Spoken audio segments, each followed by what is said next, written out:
विरोधकांना गेली पाहिजे यासाठी हा मोर्चा आहे।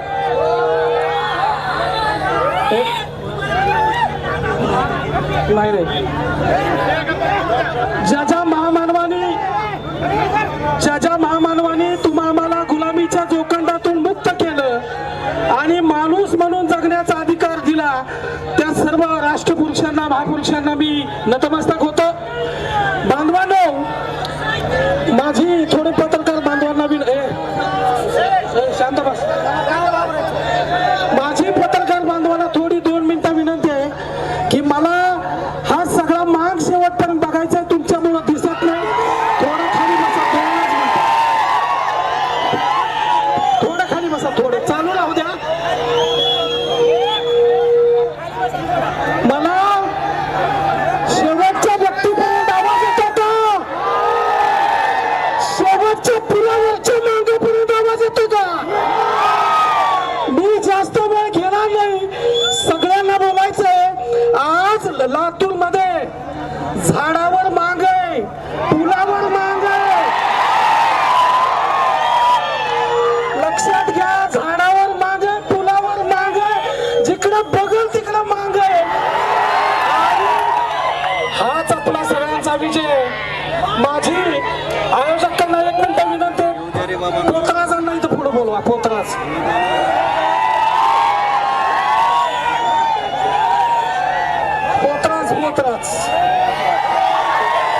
थोडं मागे घ्या, पोतराजाला इकडे बघा। हा पोतराज हा माझा भाऊ आहे आणि हा व्यवस्थेने जन्माला घातलेला माणूस आहे। याला हिनवणं सोपं आहे, पण त्याला घडवणं अत्यंत महत्वाचं आहे। बांधवांनो, लक्षात घ्या, या देशाच्या संविधानानं सगळ्यांना समानतेने वागण्याचा आणि जीवन जगण्याचा अधिकार दिलाय।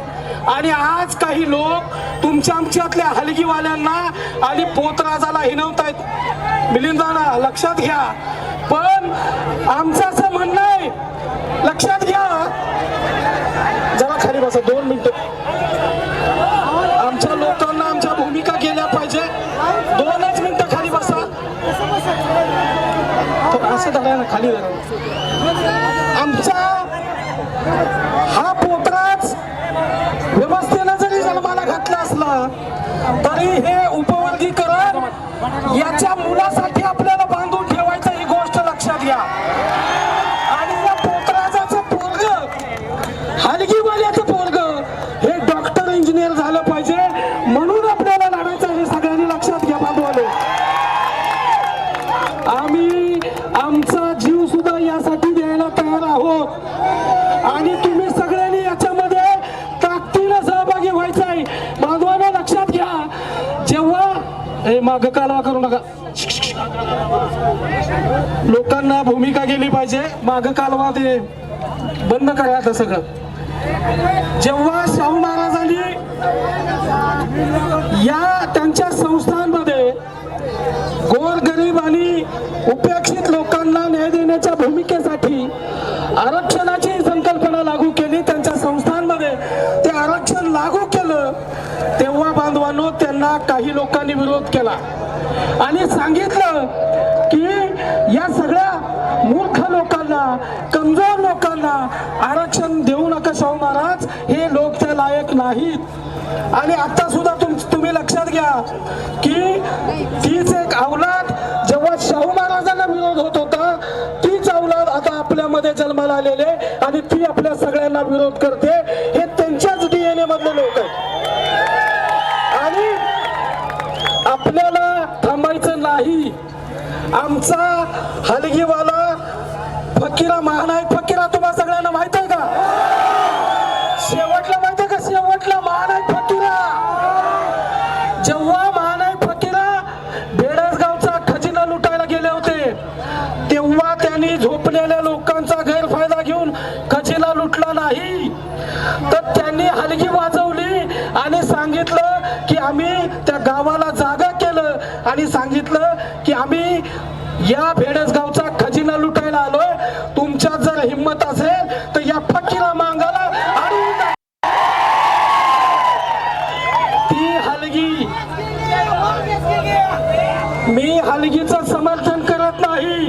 पण महानायक फकीरानं ही युद्धभूमीमध्ये वापरलेली हलगी आहे, तिला रण हलगी म्हणतात. आणि आता जर आमचं कोणी बांधव पोटा पाण्यासाठी वापरत असेल तर हे मोठ्या भावाचं अपयश आहे.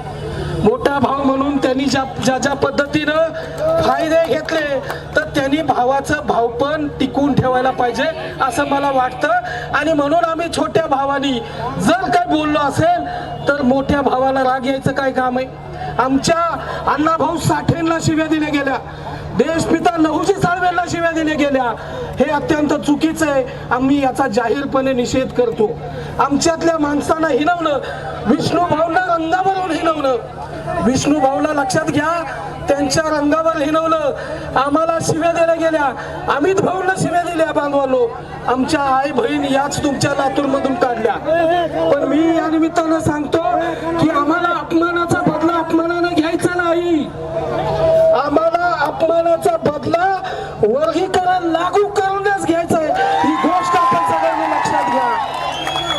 आणि आमच्या युद्धामध्ये लढलेल्या हलगीला नावं ठेवू नका, कारण आता ही हलगी आरक्षण वर्गीकरणाच्या या लढाईमध्ये रणहलगीची भूमिका घेणार आहे. हे या निमित्तानं आपण या ठिकाणी सगळ्यांनी लक्षात घेतलं पाहिजे. आणि ही लढाई इथं आता संपलेली नाही. या मोर्चामुळं ही लढाई इथं संपली. महाराष्ट्रातल्या या सगळ्या लोकांना आपण न्याय देण्याची भूमिका घ्यायची आहे, सगळ्यांच्या सोबत राहायचंय, एवढंच या निमित्तानं बोलतो आणि थांबतो. सर्वांना सप्रेम जय लवजी. एक मिनिट थांबा.